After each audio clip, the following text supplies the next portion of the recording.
Today's our honeymoon, right? What do you mean by tearing up my passport? Just as we finished packing and were about to leave, my husband, in what seemed like a crazy move, forcefully tore my passport. His smug face really got on my nerves. I never planned to go with you in the first place. I was obviously gonna go with my mom. I had sensed some tension before we got married, but I had no idea the twisted relationship between my husband and my mother-in-law was this deep. I've never heard of anyone's mother-in-law hijacking their honeymoon, at least not in my circle. I was shocked and angry at this unbelievable situation, but above all, I felt really creeped out. I wondered if I'd made a huge mistake choosing him as my partner. As he brought out scissors and began to shred the passport, I looked at my mother-in-law, grinning from ear to ear, and thought I needed to get away from here as fast as possible. I never expected this, but I actually had the perfect evidence to bring these two down. My name is Sarah. I'm 29 years old and have been working for 7 years. I recently got the proposal I'd always dreamed of from my boyfriend of 4 years, and now I'm right in the middle of planning our wedding and honeymoon. I met my husband after I started working. I've always been the low-key type, and although I got my first boyfriend in college, it seems he lost interest in the quiet and not so exciting me, and we just drifted apart. Years passed without me dating anyone seriously until I started working. Never would I have imagined that out of all my colleagues, I'd be one of the first to get married. I think I was more shocked than anyone. My husband was a senior at my company when I was a newbie, and he always supported me whenever I struggled with unfamiliar tasks at work. The only guy I dated in the past was a classmate, but there's something about someone 5 years older. I found my husband dependable and trustworthy. When he asked me out on our first date, I was over the moon. I still cherish the dolphin figurine we bought during our first date at the aquarium. When he said he wanted to date with marriage in mind, I felt like I was on cloud 9. We went on many dates, and he proposed to me at the same aquarium where we had our first date. Can I really be this happy? That night, I was so thrilled that I couldn't sleep, and I still remember that feeling. With my head still in the clouds, we quickly decided to visit his parents' home the following week. But it was there that I started feeling uneasy about getting married. My father-in-law was very kind, but my mother-in-law seemed to disapprove of me. You could have married someone more outstanding than this plain girl. Being told that at our first meeting filled me with doubt and anxiety about our future life together. But everyone feels some pre-wedding jitters, right? So, I pretended everything was fine and carried on with the wedding preparations. One day, while discussing our life after marriage, both he and his mother just assumed I'd be quitting my job. While I once admired the idea of quitting work after getting married, I didn't see that as an option at this point. Looking back, I think my ongoing anxieties about marriage prevented me from considering leaving the place where I felt most secure, my job. While dodging the persistent suggestions from my mother-in-law to quit, I decided to keep working at the same company, alongside my husband. During our wedding preparations, we disagreed on the timing of our official marriage registration. He was eager to formalize things sooner. In the end, we decided to respect his wishes and registered shortly after that. The procedure felt rather mundane, but realizing that we were now officially married made me so happy. We discussed having a small, intimate wedding. But it seems he mentioned this to his mother, and she called the next day. You know, Edward's wedding, and you're talking about having a small, intimate ceremony? Please don't just say whatever you want. The wedding needs to be grand. I'll make sure it's fitting for Edward. By the way, please keep your guest list minimal. Just your parents and close friends. Your friends are probably just as dull, right? They'd make the wedding feel so gloomy and ruin everything. I was bombarded with opinions about the venue and the guest list, and it was infuriating that she felt she had the right to dictate so much, but I wanted to avoid conflict with my soon-to-be mother-in-law. I had a ton of things I wanted to say, but I kept telling myself that maybe this is just how weddings go and decided to invite only my parents and close friends, as my mother-in-law wanted. But my mother-in-law's meddling didn't stop there. She didn't just interfere with the guest list, she also had opinions about the program, entertainment, decorations, and food. If we did everything as she said, we'd go way over budget. Initially, Edward's family had said they would cover half of the wedding costs, but somehow that changed, and now it was, weddings are for the bride, and suddenly we were way over budget. I ended up having to pay for all the extra expenses she wanted. So, the wedding ended up being a flashy affair just as she wanted, far from the simple ceremony I'd imagined. I tried to make some changes behind her back to save on costs, but I ended up getting scolded by her, saying, "It looks cheap because you didn't do as I told you." Still, after the wedding was over, I thought I'd finally get some distance from her. But then my husband did the unthinkable. I was fed up with all the interference from her regarding the wedding, and even though my husband knew I wanted to keep my distance from her, he insisted we live with her. Our new place, which we'd already signed a lease for, was cancelled without me knowing, and all of my belongings that were supposed to be moved there could only be sent to my husband's family home.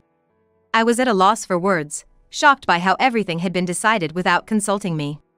The wedding planning was entirely left up to me. Even when I told Edward the costs would exceed the budget if we met all of her requests, he pretended not to hear. The anxiety I had even before the ceremony had grown immensely. After our wedding, we had planned to go on a honeymoon abroad. I had always wanted to visit this dream destination, and the idea of going there for our honeymoon felt surreal. However, my growing unease with Edward, who by now was acting quite suspicious, and the thought of living with my mother-in-law when we returned really dampened my spirits. Yet, just like with our wedding preparations, Edward wasn't very cooperative about the honeymoon planning, but, strangely, he took the lead in booking the flights and hotels. I assumed he'd chosen a romantic hotel for our honeymoon stay and was excited. As usual, I was left to foot all the bills, but with the pre-wedding euphoria, I was just glad that Edward was helping out even a little. Little did I realize, this was a foreshadowing of a shocking event to come. The wedding wrapped up, and amidst the hustle and bustle, the day of our honeymoon arrived. Despite some unresolved feelings about the wedding and the impending cohabitation, I was determined to switch gears and enjoy the trip with the man I loved. But as I woke up in the middle of the night to prepare in time for our flight, Edward dropped a bombshell as if it was no big deal. "Sarah, I'm gonna go with my mom." As I was double-checking our luggage, I was stunned and couldn't comprehend what he just said. "What? What are you talking about? It's our honeymoon. It's not like any other trip. Why would your mother be coming?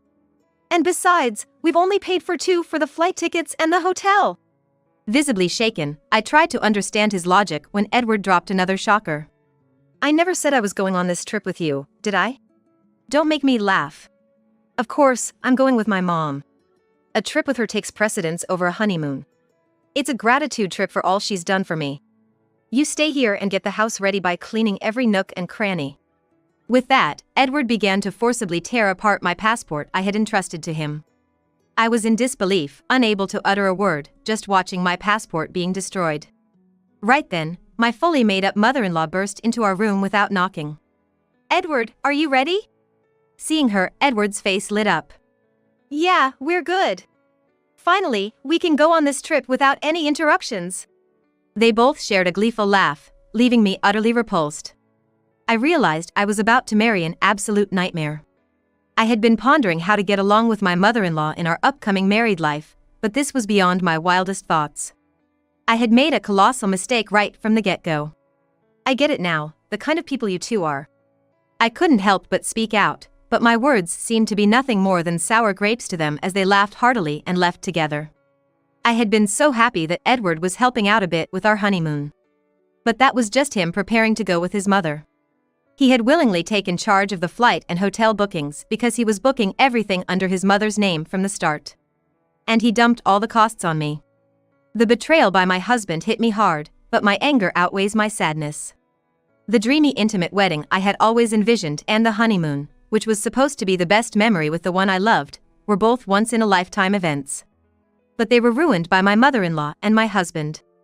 "I can't believe this is happening," I thought, overwhelmed by my situation. At first, I couldn't accept it.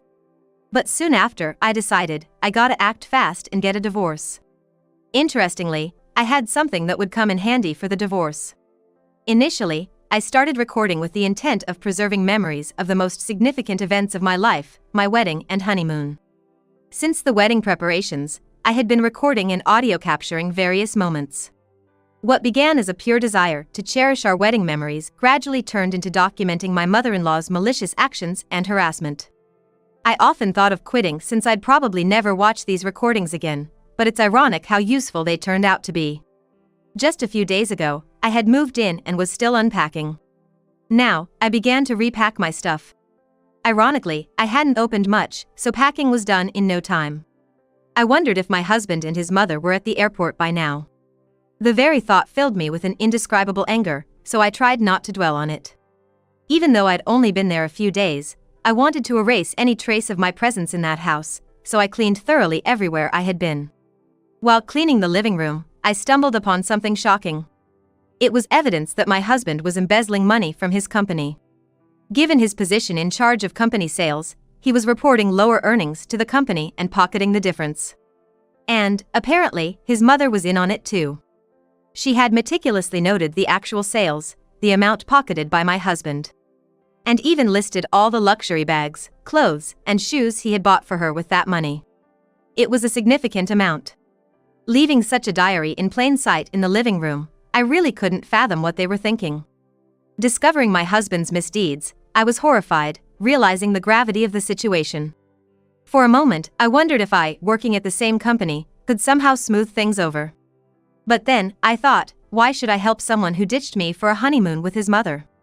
I headed to the company with evidence of embezzlement. Though they were supposed to be on their honeymoon, having both taken paid leave, my colleagues were shocked to see the very person in the office. Everyone was asking, what happened? Weren't you on your honeymoon? No longer feeling the need to hide anything, I told them that my husband and my mother-in-law had gone on the honeymoon instead, that my passport was torn up, and that I had paid for the entire honeymoon. My colleagues, superiors, and boss were shocked and angry at my husband for me. I thanked my concerned colleagues and made my way to the executive area of the company. In fact, though I never told anyone, one of the top executives of this company is my uncle. Neither my colleagues nor my husband or my mother-in-law knew this fact. I didn't want people to think I got the job because of connections, so I applied to the company without telling my uncle and secured the position on my own merit. My uncle doesn't handle human resources, so I reached out to him before the orientation and asked him not to reveal our relationship at the company. Though he was surprised, he commended my efforts and promised that we would interact just as any other executive and employee. My uncle doesn't have children, and since I was little, he doted on me as if I were his own child. Until around elementary school, my sisters and I went on several trips with just my uncle. When I was a child, I'd sneakily call my uncle to buy me things I wanted, and I would get scolded by my parents for it. That's how much he adored me. Since joining the company, our work areas have been entirely different, and after briefly catching each other's eyes and exchanging smiles during the orientation, we haven't met since. I knocked on my uncle's office, explained the situation to his secretary, and was allowed in. My uncle greeted me with a beaming smile when I visited, but his expression quickly turned somber. Why are you here? Weren't you supposed to be on your honeymoon? Seeing my dear uncle's familiar, kind face, I was overwhelmed with emotion and burst into tears. Through my sobs, I recounted everything that had happened, and he became visibly enraged, an expression I had never seen on him before. Of course, I told him in detail about my husband's embezzlement and handed over the evidence. My uncle promised to convene a board meeting immediately to address my husband's actions. Then he asked, "What are you going to do today? Head back home?" I nodded, and he said, "Well, before you do that, let's grab some good food. I'll drop you off at home afterward." Despite the unbelievable betrayal of having my honeymoon hijacked by my mother-in-law, I felt genuinely grateful knowing there were still warm-hearted people in my life who cared for me. A week later, when my husband and his mother returned from what was supposed to be our honeymoon, I received an immediate call. My husband was furious that I hadn't picked them up from the airport and hadn't cleaned the house as instructed. He ranted about where I could possibly be. With a recommendation from my uncle and parents, I had already hired a top-notch lawyer who specialized in divorce cases, and the process was underway. Without even letting my husband speak, I said, "You two sure are loud and annoying. I don't want to hear your voices anymore. Why would I pick up someone I'm gonna divorce, and why would I follow your silly orders to clean?" He was momentarily speechless, but soon resumed his ranting. Do you think it's okay for you to say such things? I did you a favor by marrying you. If I divorce you, you'll never get remarried. My mom's furious, too. If you come back now and prepare our meals, I might forgive you. We're tired of foreign food. Make some tasty traditional meals. He had never spoken to me like that before our supposed honeymoon. After revealing his scheme with the passport and going on a trip with his mother, his true colors had shown. It dawned on me that I had never truly seen him for who he was. I had been reflecting on this realization over the past few days. I've consulted a lawyer regarding our divorce. Could you please discuss related matters with them? A lawyer? What are you talking about? I'm not getting a divorce. I could hear his mother in the background, shouting for him to hand her the phone, calling me names. Well, do as you please. By the way, I informed the company about your embezzlement. I think they'll be calling you in soon. Maybe you should get a lawyer too. Bye. I could sense his panic on the other end, but it wasn't my problem anymore. He kept calling, so I just blocked his number. My uncle was aware of our honeymoon dates, so right after our call, the company summoned my husband. Using the evidence I provided, they verified the information and confirmed the discrepancies in the payments. It turned out the amount my husband embezzled was enormous. In front of the company's executives, my husband desperately tried to defend himself. He fabricated a story, claiming I was the real embezzler and he had tried to stop me. At that point, my uncle couldn't hold back and shouted, "My niece would never do such a thing. We've confirmed that you and your mother committed the embezzlement. You're lucky we haven't involved the police yet." Realizing the jig was up and that I was related to senior management, my husband looked as if he had lost his soul. That day, I went to the company to return the wedding gifts to my colleagues since our marriage had ended so soon after the wedding. Everyone refused, saying they had given them as a token of their blessings. While I was surrounded by this warmth, my ridiculous husband approached. Why didn't you tell me you were related to the top brass? I'm sorry, really. Can we start over? Can you ask your uncle to keep me in the company and make the embezzlement go away? Disgusted. Do you even understand what you're saying? Are you okay in the head? Divorce is the only option now. Reflect on your actions and face the consequences. Having said that, she pushed him away, but he must not have had anywhere else to turn. He clung on desperately. Watching this, my colleagues called security, who dragged him away. He was fired immediately. Regarding the embezzlement, it seems the company is seeking damages from my husband. After finding out about the whole situation, my mother-in-law repeatedly tried to contact my family. However, once she consulted my sensible father-in-law, the calls stopped. I had always wondered why my sensible father-in-law had even allowed our honeymoon in the first place, but when he later came to apologize, admitting his mistake, I understood after hearing his side. He had believed my mother-in-law was going on a domestic trip with her friends. He was looking forward to a week without my nagging mother-in-law, who was always badgering him about shopping and wanting to dine out, thinking it would be like a little slice of heaven. Then I came home. After hearing about the ridiculous actions of those two, my father-in-law agreed I should return to my parents' home and even helped me pack. At the time, our emotions were high, and without discussing much else, I just went back to my family home. Knowing how genuine, kind, and rational my father-in-law is, I'm sure he would have stopped all this if he had known. He was the only reasonable person I could trust in that house. Although I was the victim, it was incredibly embarrassing to think that my honeymoon had been hijacked by my mother-in-law. I was considering resigning from my job. My parents advised me not to push myself to work for a while. However, my uncle mentioned, working might distract you, and he discussed it with the CEO. It seems they arranged for me to be transferred to a branch office. The divorce process with my husband went surprisingly smoothly, thanks to an excellent lawyer. However, I later learned my father-in-law was involved. When we were planning our wedding and discussing the expenses for the ceremony and honeymoon, it turned out my husband had virtually no savings. My in-laws were just an average working-class family. With my mother-in-law's wasteful spending habits, they had almost no savings, which my father-in-law had mentioned with a wry smile. Considering how short our marriage was, the alimony was quite substantial. Incredibly, my father-in-law sold the family home to cover it. Their home wasn't in a city center but in a tight-knit community. When we got married, my mother-in-law invited the neighbors. They saw me returning to the family home on the day I was supposed to be leaving for our honeymoon, luggage in hand. With the neighborhood's resident gossip in the mix, it didn't take long for rumors to spread. The stories grew exaggerated to the point where living in that area became unbearable. Initially, my mother-in-law, who was always concerned about appearances, only approved of our marriage because both my husband and I worked for prominent companies. Having her son and daughter-in-law working for major company was a status symbol for her. Now, with all the rumors circulating because of her actions, she likely couldn't bear to live in that house. My father-in-law probably also felt responsible for covering the damages from the embezzlement my husband caused.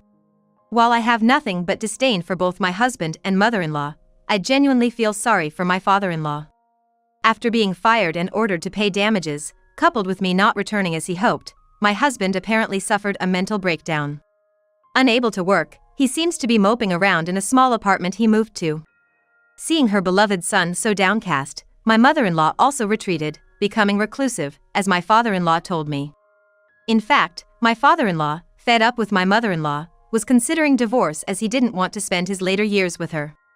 He asked if I could introduce him to the lawyer I had used. I immediately contacted my uncle, who got in touch with the lawyer. It might take some time, but I hope my father-in-law can live the life he wishes. Thanks to the intervention of the company's CEO and my uncle, I was transferred to a branch office where I'm surrounded by colleagues and superiors who have been incredibly supportive. I'm eternally grateful to my uncle. The only regret I have is missing out on the country we planned to visit for our honeymoon. Considering everything, once things settle down, I hope to take a relaxed trip abroad.